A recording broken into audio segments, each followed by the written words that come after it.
or 4. That was a nice mythic rare, though, I must say. Had to be black, though. My least favorite color.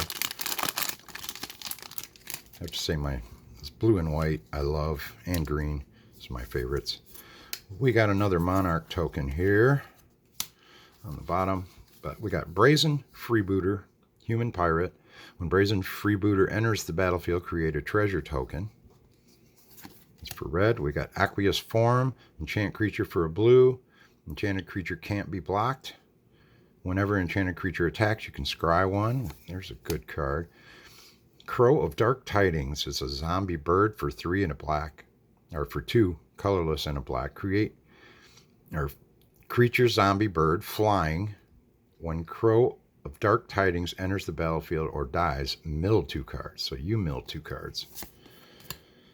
And we got a Skyraker Giant for 2 red and 2 colorless. We got a 4/3 Giant with Reach.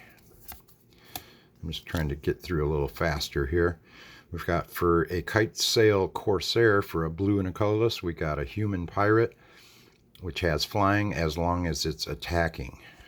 It's a 2/1. Elvish Visionary, we all have seen that one before.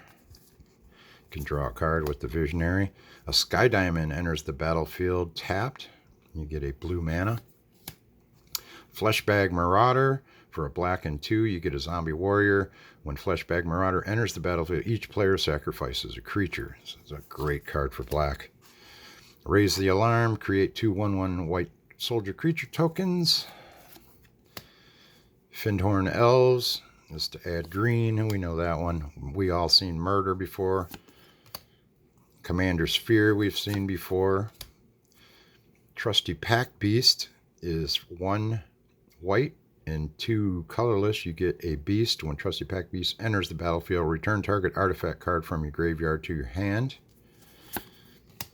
Burning Anger is 1 red and 4 colorless. You get an enchantment aura. Enchant creature. Enchanted creature has tap. This creature deals damage equal to its power to any target. Oh, I love that card. Very good card there. Grafted War Gear. For 3 colorless, you get an equipped creature, gets +3/+2. When Grafted War Gear becomes unattached from a permanent, you sacrifice that permanent. You can equip it for 0. So it's pretty interesting take on that. Now we have Imperious Perfect, which is an elf warrior. Other elves you control get +1/1. Create a 1/1 green elf warrior token. So the elf warriors are coming back. The elves are coming back strong in this set.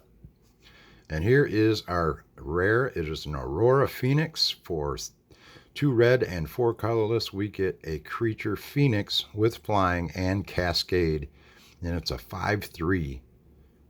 Whenever you cast a spell with Cascade, return Aurora Phoenix from your graveyard to your hand. So you're going to want those Cascade cards for that.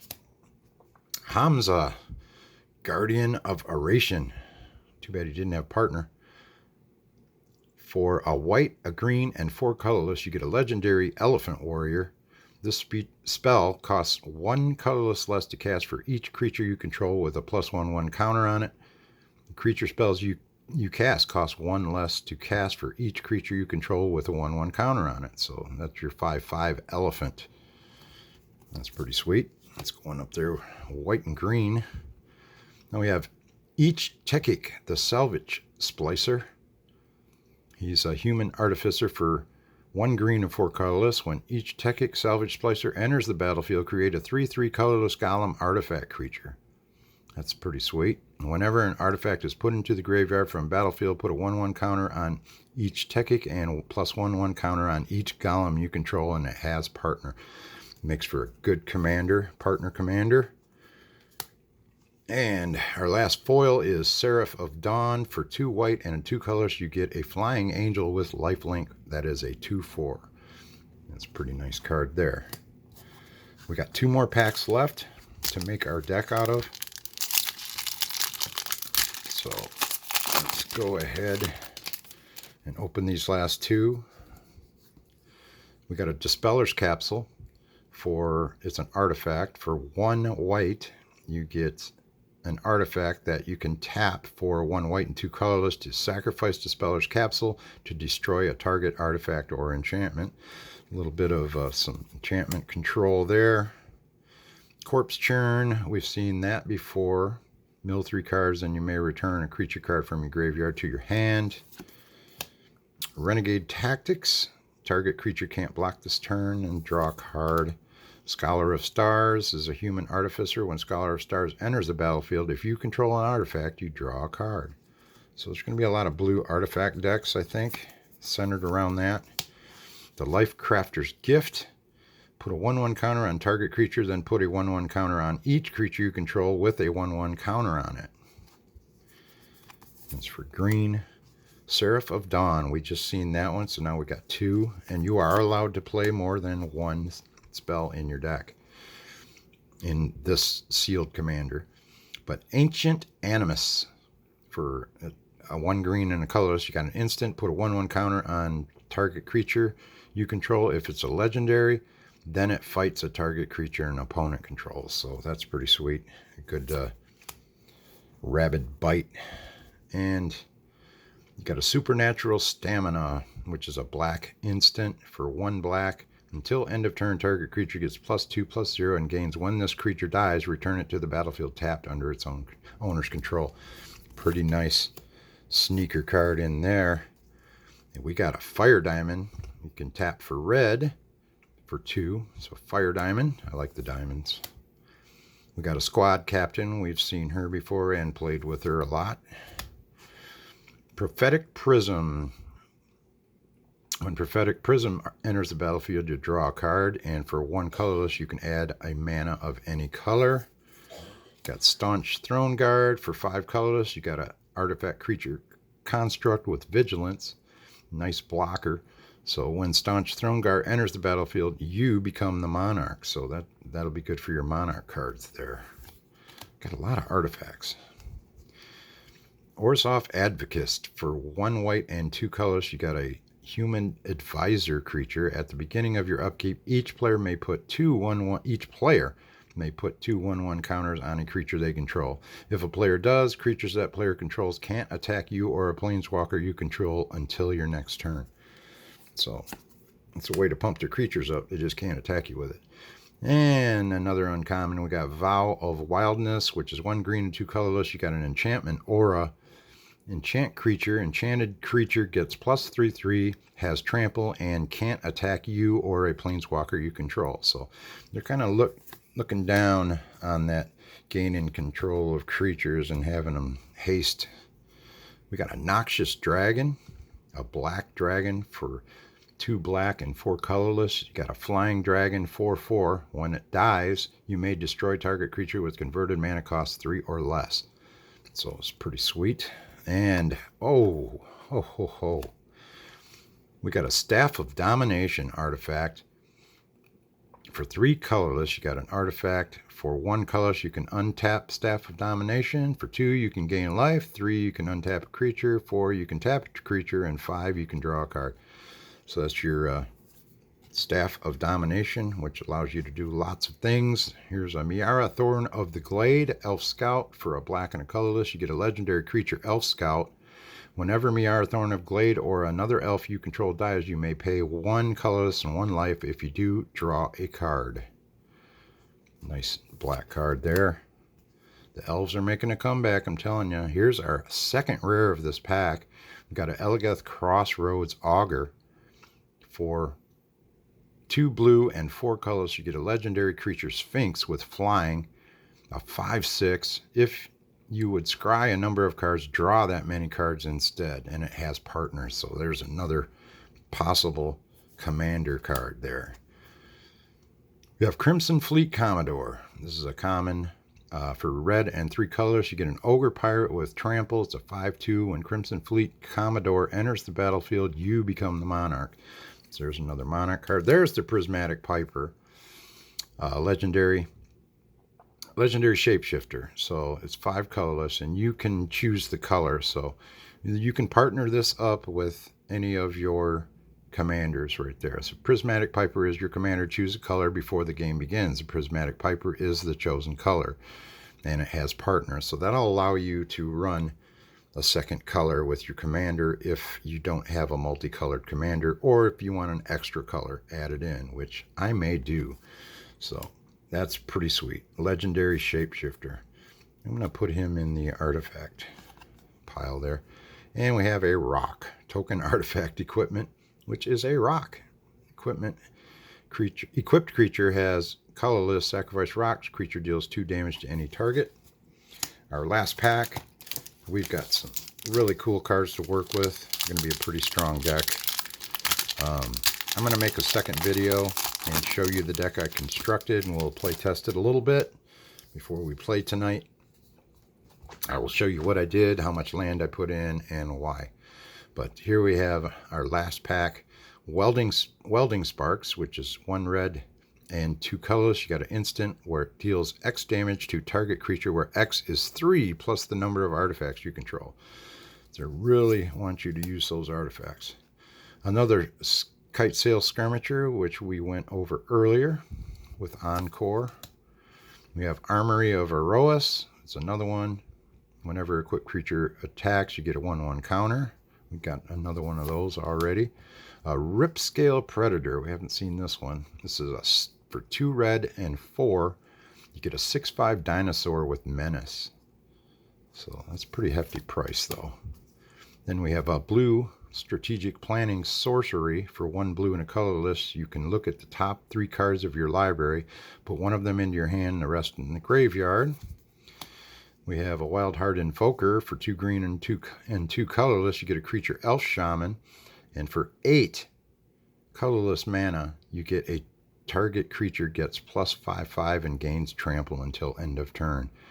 An Elf Shaman, 4/3 for 4. Excellent creature right there.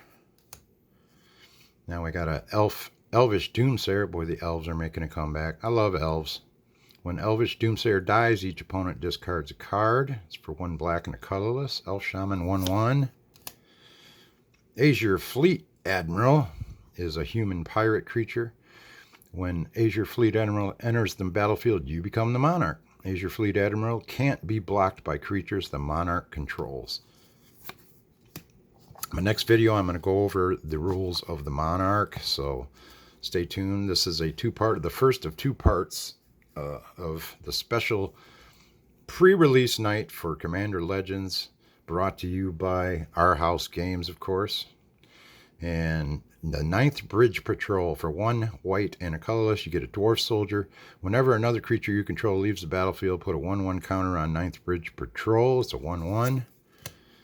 I got a Sentinel Spider for 5 with Vigilance and Reach. We've seen them before if you play any of the other constructed formats. We have a Foundry Inspector for 3 colorless. Artifact spells you cast cost 1 colorless less to cast, which is a 3/2. Is a very nice card to have in artifact deck for sure.